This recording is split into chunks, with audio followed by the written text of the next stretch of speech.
Welcome to another episode of Rectec Reels. I'm Rob Green, founder and CEO here at Rectec, and joining me today is a very seasoned recruitment entrepreneur, and our first guest from all the way across the pond is Richie Lampani. Richie, before we kick off with some questions, why don't you go ahead and introduce yourself to our viewers? All right. Well, I'm Richie Lampani. I'm a partner at Underground Admins. We do tech and sales recruiting in SaaS and custom software, and also with the government for the United States. So, yeah, that's me. Thanks for the introduction. And I'm going to kick straight off with our first question. And this is something that we see quite a lot at Rectec. We see a lot of recruiters going out on their own for the first time. In fact, I met one today who's just started her own business. She's been in recruitment for a long time, looking for some new. And obviously, we love helping people with that. But we both know that that can be pretty daunting, going out for the first time. What sort of advice would you give to somebody that's considering starting their own recruitment agency? As you know, I started mine about a year ago after a long time in the industry. And some of the mistakes we made early on were to avoid where we didn't say no enough.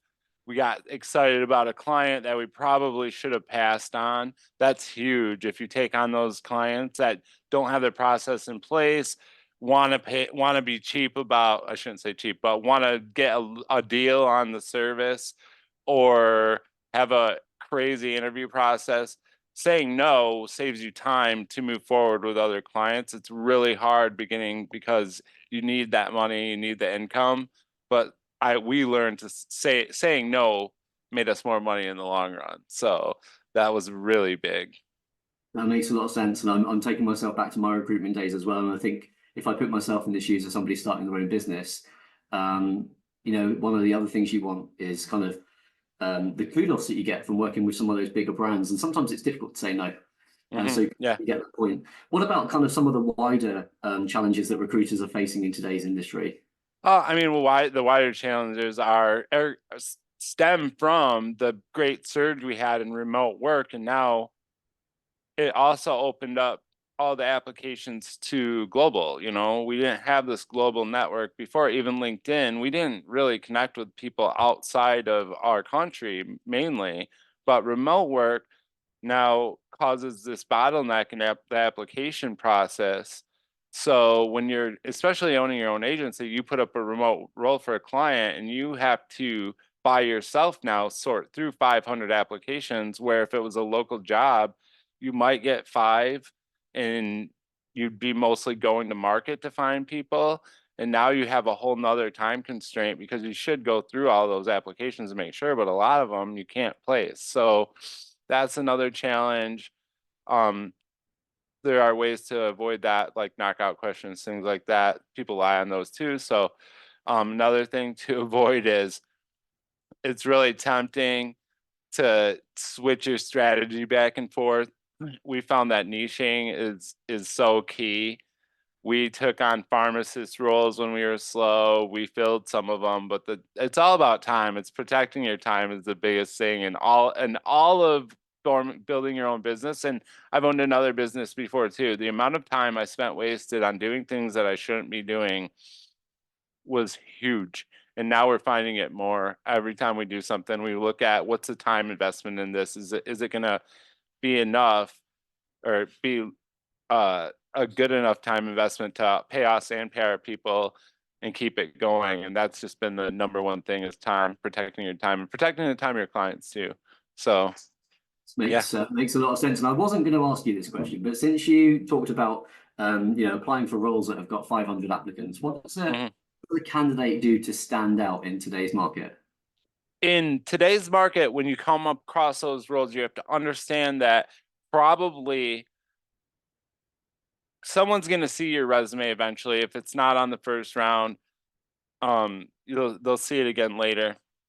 Apply anyway if there's that many applicants. A lot of the times the numbers are skewed, but standing out up front now is being concise and having something simple that can be read quickly and hits the minimum requirements on the job.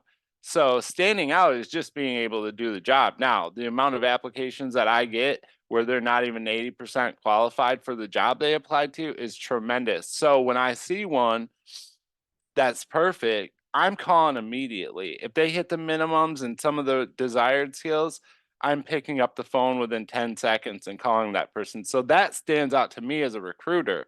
We talk about it on LinkedIn, standing out, doing all this stuff. We end up with pink resumes and cheeseburger jokes in the resume, doing these wild things to try to jump to the forefront. It doesn't help. It's being qualified to do the job is the best way to stand out right now. Yeah. And the last question I'm going to ask you today is if you could go back in time and there was one piece of advice that you could take back with you to young Richie Lampani, what would it be? I learned later in the sales part of my career from a mentor that I was screwing up by following scripts and doing status quo, what the company wanted, hammering out those dials. And one of my mentors, Nick Crossway, said, "What are you doing? Just be yourself more on the phone." When you're cold calling candidates, you're not cold calling. It's more of a warm call. You're offering them a job. So what are you afraid of? And the same thing on the client side. If I'm pretending to be this wildly professional, buttoned up person, I'm I'm going to have to continue with that down the road. So why not open up with something that's more me when I get them on the phone? I want to work with people that want to work with me. Yeah, I'm not going to capture the whole market because I'm not the most professional person in the world, but the people that like me are going to be pretty loyal to me because I can do my job, I'm myself, and I'm going to bring them people that they want to work with because they want to work with me. So that's what I would go back in time and tell myself for sure. Keep it real. That's what you go Keep it back in time. real. That's it. Be Keep it authentic, as they like to say on real. LinkedIn. Don't be you're not, right? Well, don't You try know, and that's a life lesson too. The longer you spend trying to be something you're not, the longer it's going to take to get back to what you actually want to be.